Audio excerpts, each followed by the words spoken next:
Let's see. So if I have, let's say I have this log base b of m plus log base b of a. Is there a way I can rewrite that into a single logarithm? What can I do? How can I make it into one log? Just throw one of them away, Jeff. Then you got one log. Yeah. What is a logarithm? What is a logarithm? What is it?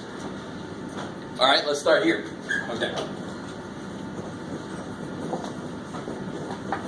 What's log base 3 of 27?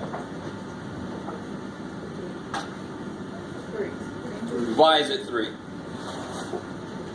3 times 3 is 9 times 7 to 3 is 27. Mm-hmm. So what's another way of saying 3 times 3 times 3 quicker? 3 to the third. 3 to the third. Okay, so the answer is a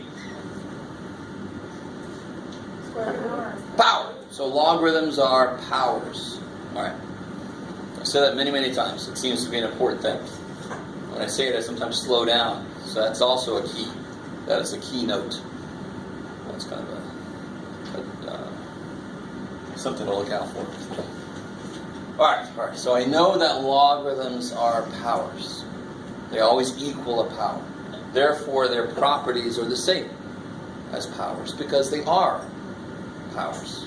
So what am I doing here? That's a what? That's a power. I like it. And that's a power. And I am adding them. So when do I add powers? I must have been doing what with these things? Multiplying, because when you multiply is when you add power. So I can put it back together as log base b of ma. I like it. Or so log base b of ma, bma, bam, bam, whatever you want to put it together. So you can combine logs that are adding each other by making it a single log of the product.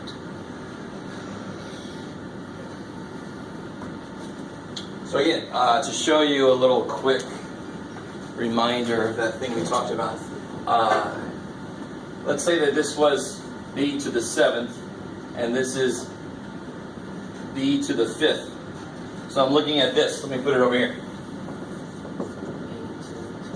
Let's say that m is b to the 7th, a is b to the 5th. When I multiply them, I get b to the 7 plus 5. Right? So look, the logarithms pluck off the powers. So they say the power on the answer must be the sum. The power on the answer must be the sum of the powers that were on both. So when I multiply two things, I add their powers. I mean, that's I'm not sure I know this right. I've done that a few times now. But so logarithm plucks off the powers and just looks at what they do. So when I multiply two things with like bases, bam, I add the powers, bam. That's all that says. So how could I rewrite this then?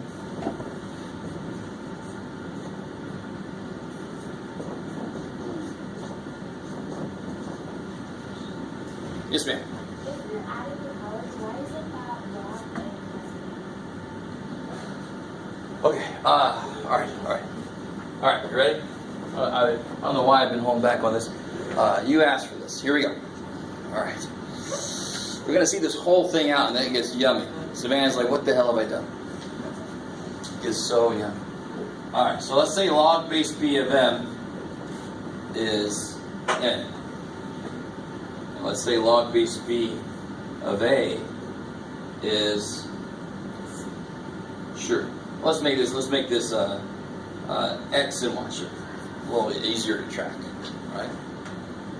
How are we doing so far? Go with me.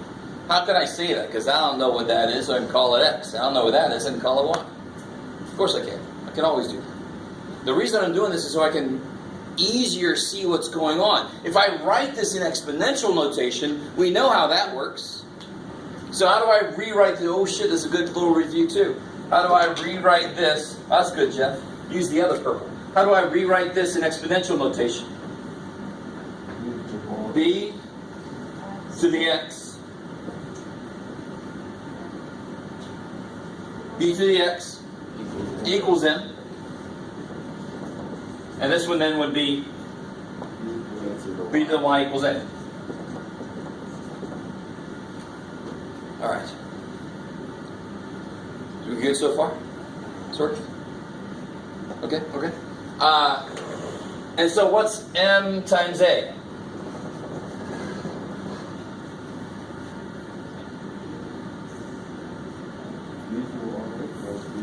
Yeah, b to the x times b to the y. Is that cool? Or either way, doesn't matter. B to the x times b to the y. I know some of you guys, oh, please stay with me. I warned you going into this it would be a little bit something to slog through, but every step doesn't... I don't know what the hell that is. Let me call it x. I don't know what the hell it is. Let me call it y. What good does that do just giving, I don't know what this is, let me call it something else I don't know. What good does that do? Well, it lets me write this. Now I'm able to write this. And that's just true. You have to know how to do this, how to rewrite a logarithm in exponential notation. Then I can investigate this thing on its own. Just so I can see it in terms of what I know. I know how, of course, what is this? I know how like bases act. What do I get here? Yeah, you add powers, right? Okay, now, let's see if I can tie all this together. When I write this then, log base b of ma, it's just looking at the power, right? Can you change this back into logarithmic form? What's log base b of ma? B to the what is ma? X plus 1. And what's x? Log base b of m. And what's y? Log base b of m. So log base b of ma equals log base b of m plus log base b of a, because the log focuses on the power. So when I'm multiplying two things with like bases, I add the powers. That's why that equation makes sense, because logarithms focus on the power.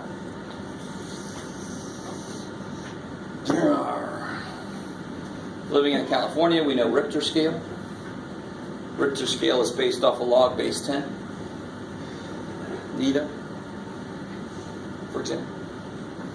So when I go from earthquake of power Richter scale 4 to Richter scale 5, it's actually an increase 10 times the power from 4 to 5. It's 10 times as powerful. Just to show you one example of how logs are used. Okay, all right. I can do the whole thing again for subtraction the same exact way. Yes? So a question about number 5, would that make it 4 log base 6 a and y? We're still building. We're nowhere near answering that question. We're still building. So first off, I want to make sure everybody remembers what a log is. Secondly, I want to see why if everybody knows why this makes sense. You got to remember this. And the other one is,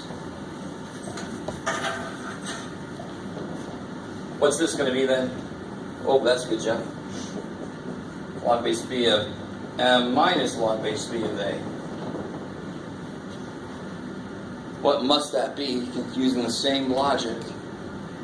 When do I subtract powers? Yeah, when I was dividing the things. I must have been dividing the two things. I don't know why I keep going between lowercase and uppercase and middle.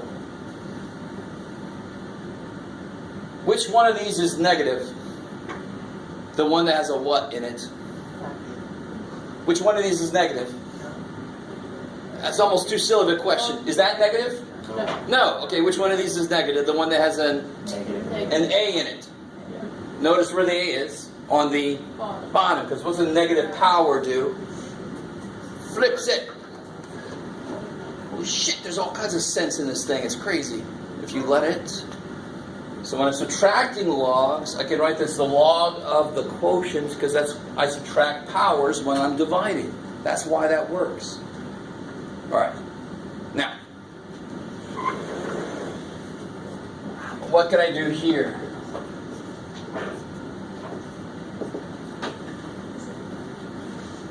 Besides run away. All you did, Jeff, was put a whole bunch of letters down all over the damn place. Can somebody read that to me in English? Just, read it to me. What this is? Log. I like it. Log base b of a to the p. Back. Who remembers what I can do with that power there? I'll tell you what you can do with that power. Put it to the front. Put it to the front. Right. Because how many log base b a times a times a times a, and each one of those could be made into plus, plus, plus, plus, and how many of them are going to have? B of them. That's the definition of coefficients, right? It tells me how many I'm adding. So I'm going to have p of these. That just comes down. That's just an extension of this property. That's all it is. Okay. So, finally, if I see this,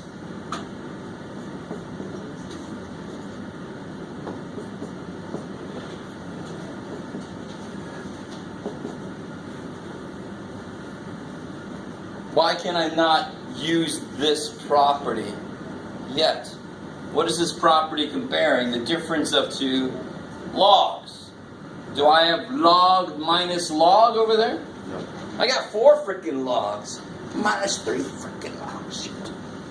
So when you try to consolidate things into one single logarithm, the very first thing you do is get the freaking coefficients the hell out of the way. So you can use one of these nice little dudes. They both have a 1 in front, right? That's all they understand. So that stupid 4's in my way. What can I do with it? Put it back up. It must have come back. It must come down. Let me put it back up. Oh, you fell down. So it'd be log base b of S2 good, because I can go back up, and so of course the 3 log base y.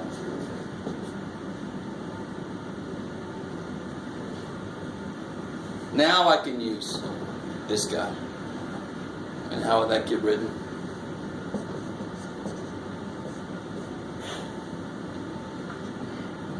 You do it. 4 over X to the 4 X squared. over Y. y to the 3rd.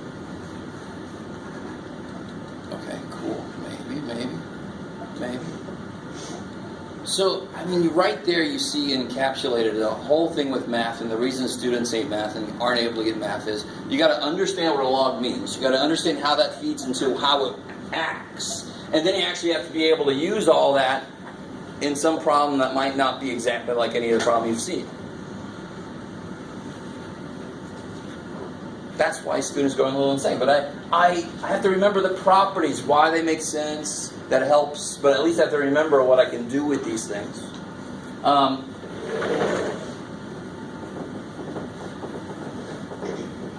So you guys, well, let me show you something real quick. Let's say I was working on a problem, I got to this step here. Yeah.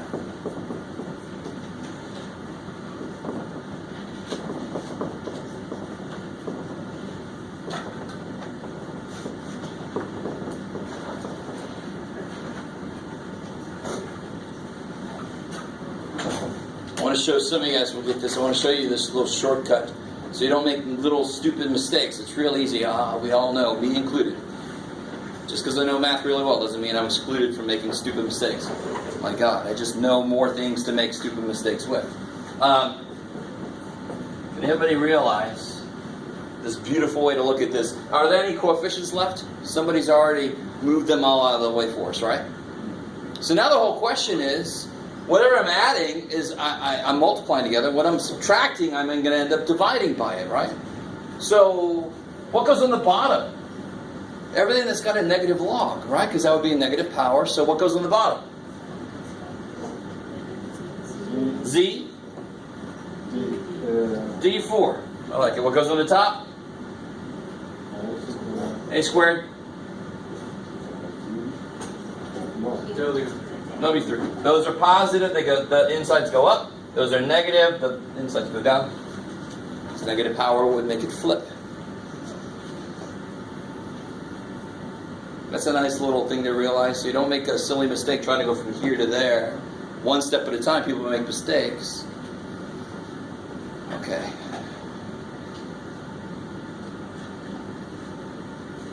That should be everything you need to do the one that asks you to write as a single log. What about breaking it up into 6? I'm just working. Yeah, all right, you're there. So now you're at the step I just did. Good. Okay, then I just combine. But these two logs are adding, so that means that these must be multiplied. Adding is Multiplication, we know that. But I add powers when I was multiplying the things. I subtract powers when I was dividing the things. That's how I can do that one fell swoop. I like that phrase. So I don't really get the other part, the part that's in the parentheses. This. Alright, well that's the main thing. Alright. So if I just had this, if I just had log b a squared plus log b w cubed, how could you rewrite that?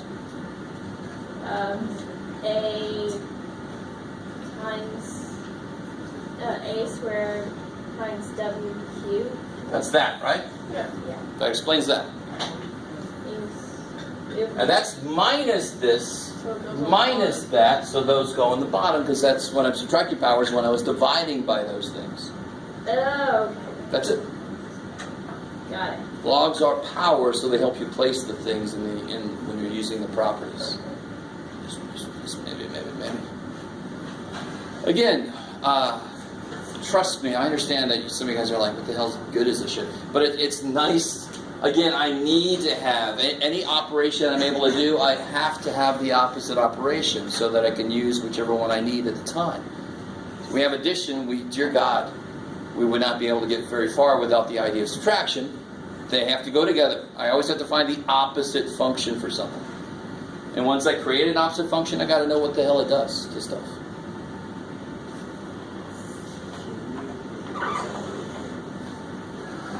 Alright. So the other thing you got to be able to do is go backwards. And that's just this in reverse. So if I had log a of w squared a cubed over c to the d. Let's just do that. Oh, it's yummy. Now I'm just going to do the reverse. I'm going to break it up. So I can write log a, and I just break them up. W squared. What must be doing with a cubed? The log a cubed, what must have been doing with that? It must be adding, because they ended up multiplying those parts, right? Plus log a cubed. That's capital A and small a, so they don't go together. And what must this guy be doing? Minus log a c to the d. And then what's the last step you could do? Everything's in reverse from the other one. Take the powers and just bring them outside. That's how you break a single logarithm up into multiple parts. So you can bring the 2 out, bring the 3 down, bring the d down.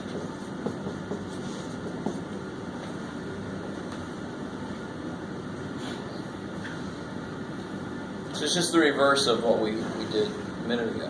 And again, the nice thing about this little shortcut thing is anything on the bottom, its term must be negative, and anything on the top, its term must be positive. I mean, that's directly related to what exponents would do.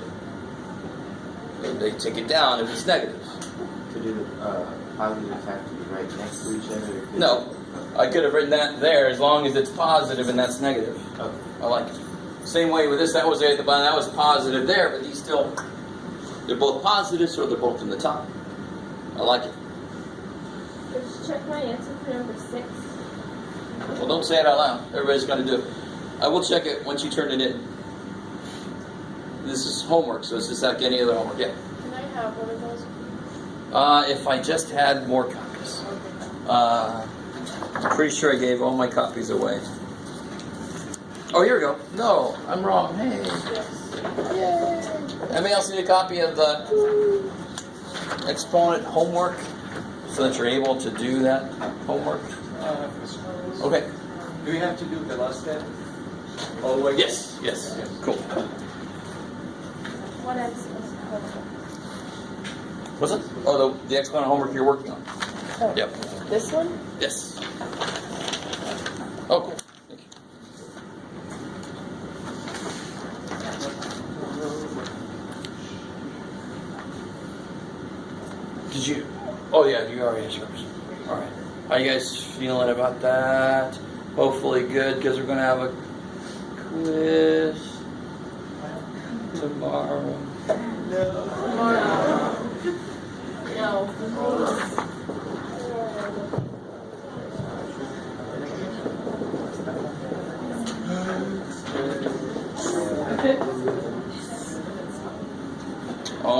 Wasn't open to a vote, but I appreciate you participating democratically.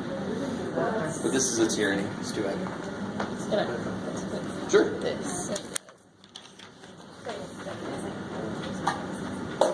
All right. So primarily, it's going to be logarithm, like things. Real quick, George. Sorry. The quiz will have more stuff like this. Log base 9 of 81. Log base 3 of 1 over 27. It'll have maybe one problem that involves using the properties. And there will be a problem solving an equation. We went over that last time. Right, making the bases the same so you can make the powers the same and solve the equation. You guys with me? George, what's up? No, I was just saying that there's only one tutor from 1998. That's it. But this is not true. I don't understand. I know you're available. No. I'm not talking about me. Every stats tutor that's working in the Math Study Center can help you with the stats part of this course. Every single tutor that works in the center, period, can help you with the algebra part of this course. I know, but I asked them. They said no. I'm not allowed to. Nobody's allowed to teach this. Why? I don't understand. So let me go talk to them. You got to remind me so I don't forget. This is just foreign to me. The material doesn't I matter. tried to book an appointment, and they say you can't have another tutor. He's the only one that is assigned. Oh, you're talking about the upstairs tutoring? And downstairs. No, downstairs. No. Anybody gone to the downstairs tutoring center at all? Anybody use a tutoring lab at all? Sometimes. Do you have any trouble? Okay, that's what I expect. Upstairs, they're freaky. I'm sorry to be so blatant. They don't allow department input very much. We're working to try to change that. It's really, really dumb to me. It's been something that's bothered me for the longest time. I think you can tell I'm a little bitter about it. But I can certainly talk to them and see what the hell the problem is. Yeah. So knowing this earlier would have been good. Yes. Let's do it again. Yes, all classes. This is the last week of classes. Finals start next week. Yeah. Is this news? I don't understand. You guys understand? I understand. Who's saying that? Oh, other people can do whatever the shit they want to. Yeah, like most teachers, they'll like stop it like a weird, like they'll do like if their class is like Tuesday, Thursday, then they'll do like Tuesday and then don't come Thursday, study for the final. All right. Yes. Yes. I'm going to have a practice final and an answer key. So tomorrow I'll give you. Well, I'm actually kind of thinking about changing things a little bit, but we'll have review sheets that cover all the ideas from the semester with answer keys. Cool.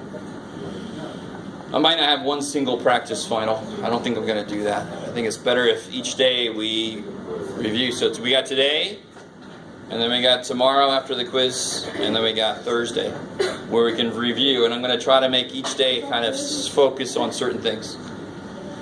Today I wanted to focus on this stuff, of course, and for some reason I wanted to go back and focus on standard deviations and means and stuff like that, because that's going to be on the final. Right, and then I think the next day I'm going to focus on the algebra stuff from this semester. And the last day we'll see what's left over. Okay, so anything else about logarithms and stuff? The quiz tomorrow?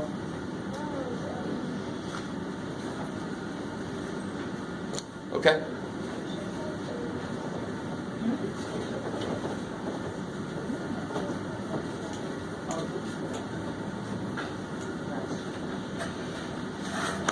All right.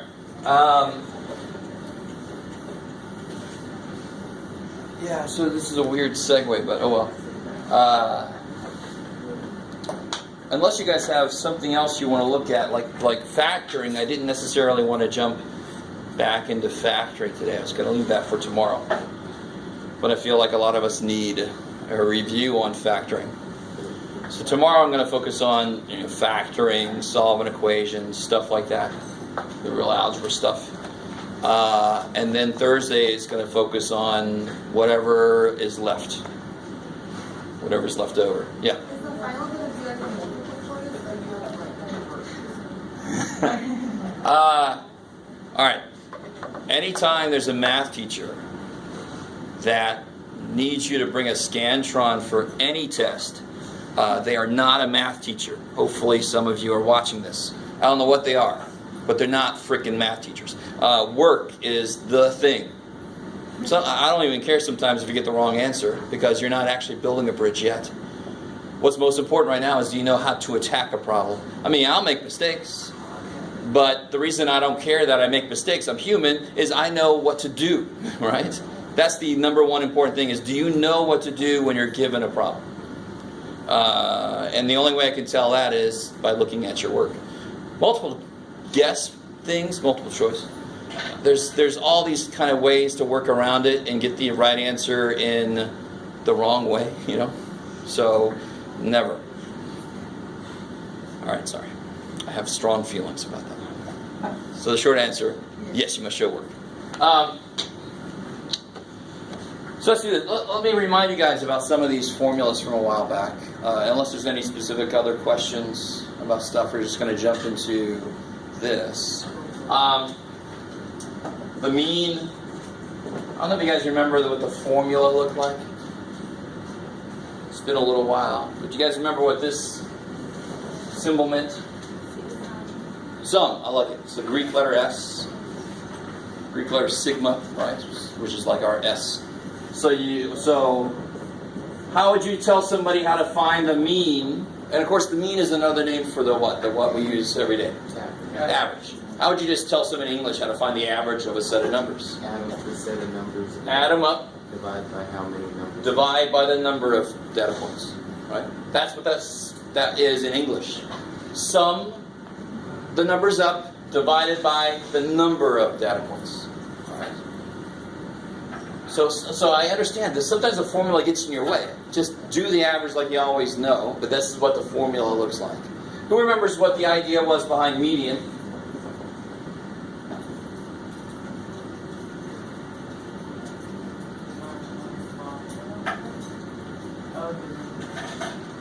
Yeah, it's the same as the median in a road. It's the thing that's in the middle when the data is in order. Otherwise, you can make the median anything you want it to be. So it's the middle when data is ordered. Cool, I like it.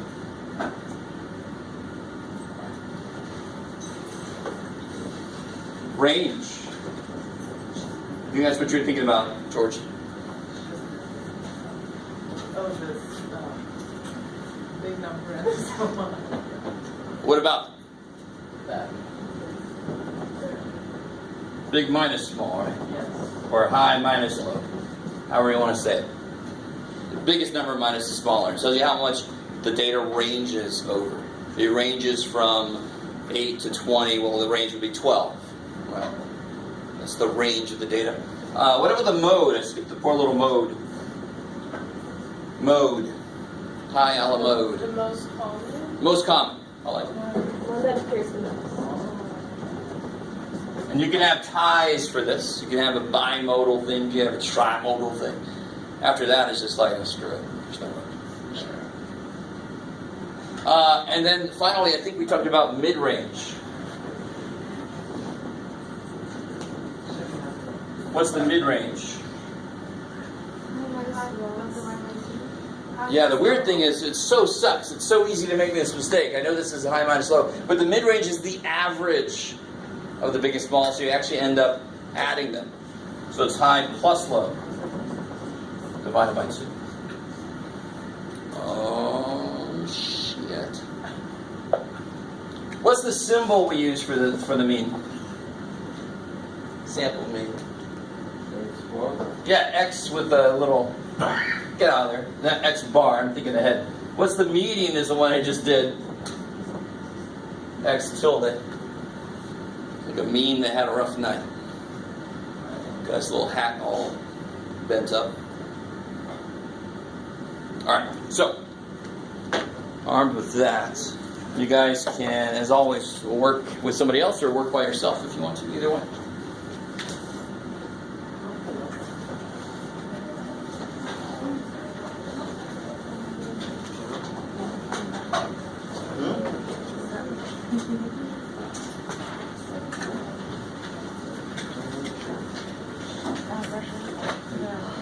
Oh yeah.